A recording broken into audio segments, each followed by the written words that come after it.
Sécurité, nous sommes à l'intérieur du centre de détention d'Uzerche pour vous emmener à la découverte de ce bâtiment, l'atelier, où travaillent une centaine de détenus. Bonjour. C'est l'heure de l'embauche à l'atelier. C'est un pointage qu'on fait 2 fois par jour à chaque entrée de la zone et on fait le même à la sortie pour être sûr d'avoir fait sortir tout le monde. Ici, le gardien des outils, c'est Bruno. Les gants. La prise des outils est très réglementée. En échange, Bruno conserve la carte du détenu. En fonction du secteur sur lequel ils sont affectés, ils ont un outil qui est adapté pour réaliser ce qu'on leur demande comme travail.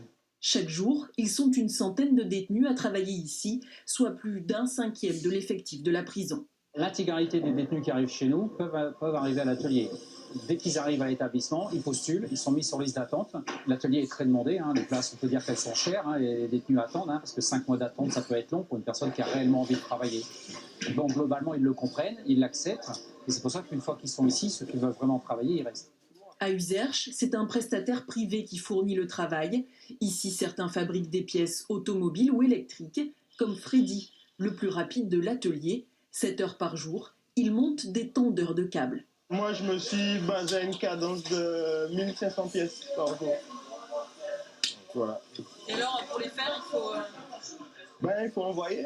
C'est important de travailler dans la mesure que ça évite qu'on reste en cellule à ne rien faire. Donc ça occupe le temps. Et puis voilà, comme je dis, tant qu'à être là, autant que ça soit bénéfique, quoi.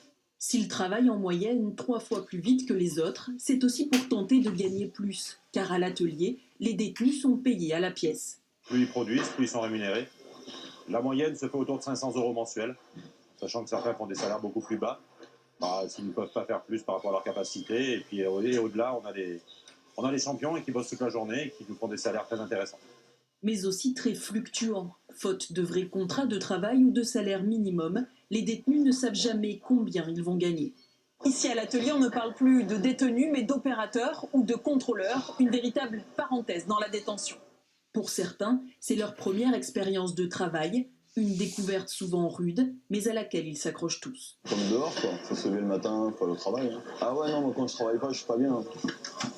Ah ouais. Donc c'est vraiment devenu important. Ouais. À l'atelier, ils viennent aussi fuir l'isolement de leur cellule. C'est la seule chose qu'on a pour nous occuper la tête. À part le sport, les formations, c'est tout. Il n'y a que ça, mais après ça c'est le meilleur. C'est ce qui passe le plus de la journée. À Uzerche, l'atelier fonctionne depuis l'ouverture du centre de détention en 1990. On le voit tout de suite, nous, si la personne détenue va s'installer dans le travail ou pas. Si elle vient ici dans l'esprit de dire je vais gagner beaucoup d'argent rapidement et tout ça, ça ne tiendra pas. Par contre, si elle vient ici en disant je vais acquérir quelque chose, je vais me relancer, je veux occuper mon temps de détention, je vais en profiter pour soutenir ma famille, mes enfants et autres, généralement ça se passe très bien, il reste dans le temps.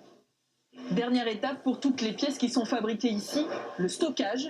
Chaque jour, une trentaine de palettes comme celle-ci quittent l'atelier et donc le centre de détention d'Uzerche. Voilà, c'est la fin de notre édition. Merci de nous avoir suivis et à bientôt sur France 3.